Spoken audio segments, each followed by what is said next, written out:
I'd probably actually say it might take more, but if you can seed it, or seed one or two groups with 500,000 or 1 million, the amount of work they can get done and the impact they can have is tremendous. But foundations, philanthropy is very uncomfortable putting money in communities of color that are general support grants. So something like organizing would be, general support. You can use it for staffing, for mobilizing the community, for paying community members. You can do a variety of things with it. Frankly, philanthropy does not trust brown and black people enough with the funds to put those kinds of dollars in. And so they will always trust big green organizations, big nonprofits that are loaded down with staff. They trust those organizations to give them 1 million, 2 million, 3 million, 5 million, but they will not put that kind of money in communities of color, organizations within communities of color who are perfectly capable of managing that money, managing it appropriately, and getting bigger impact. Because those are the communities that know how to really get people to the table, get the work done, know what the problems are.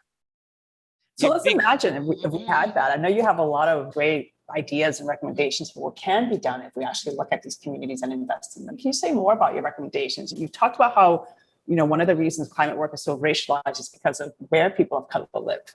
And you have different policies. So I'd love if you could talk about what you're seeing and what could actually change if we actually did invest in these Yeah. communities. So there are definitely some innovative things going on around the country, even with such limited funding and trust from foundations. Communities of color are not waiting to die by the ocean or Mhm. to be drowned out of their communities like what we saw in Katrina.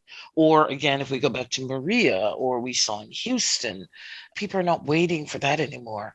So if you look across the country, you, for instance, will see communities of color that are working on solar energy projects to lower energy bills in low income homes, etc.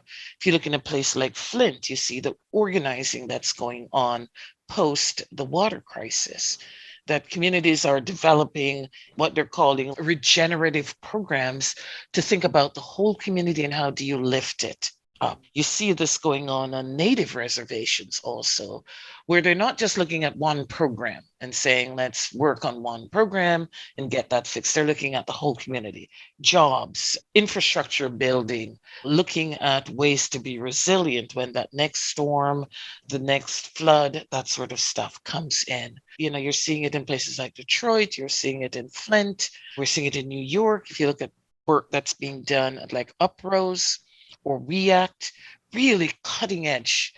And it goes from the basis of community organizing, that's at the base of it, all the way through to let's figure out how to put solar panels on home. Let's train youth how to do this. Wind energy. Let's put electric cars in the hood.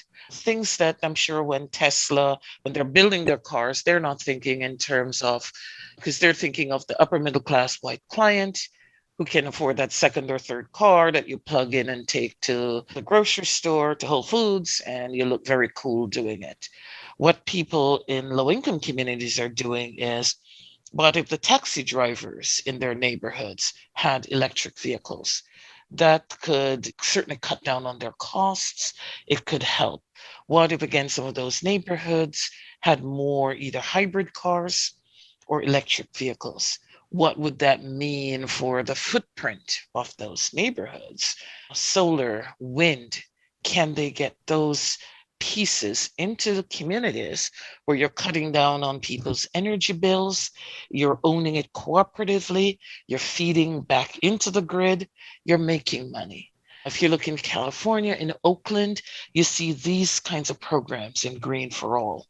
So definitely innovative ideas coming out of low-income communities.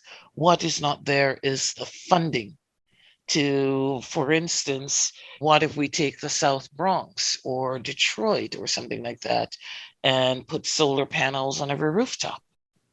What would that mean for energy generation, but also income and being able to survive in those communities. In places like Puerto Rico, there are portable little solar panels or solar packs that when the electricity goes off on the main grid, you have yours, and they're almost like generators. You can generate your own energy. Why doesn't everybody in Puerto Rico and the Virgin Islands have one of those things that your medicine doesn't go bad? You are not suffering from heat strokes because your home is too hot in the summer. So some of those solutions are actually relatively easy to implement. What's happening is the government is overlooking these communities, and then foundations are reticent to put their dollars in to get those things right to the people and to start seeing some impacts. But we're just seeing false cracks as we look at all the spaces where we need these input of dollars to get these communities to be more resilient. And again, in the era of COVID, when you look at food security, all of those things had huge impacts on communities of color on top of the impacts of the pandemic.